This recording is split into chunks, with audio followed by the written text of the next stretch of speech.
Tumigil sa bus stop. Hindi naman ako nakasakay eh. Sa 460? Hindi ka nakasakay? Yung pangalawa. Eh, bakit kita pong takbo?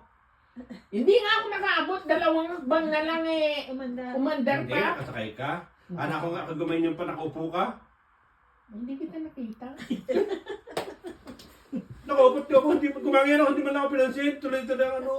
Hindi kita nakita. Sabihin, hindi ka nakaupo. Hintay ka nga kitang yung sumakay.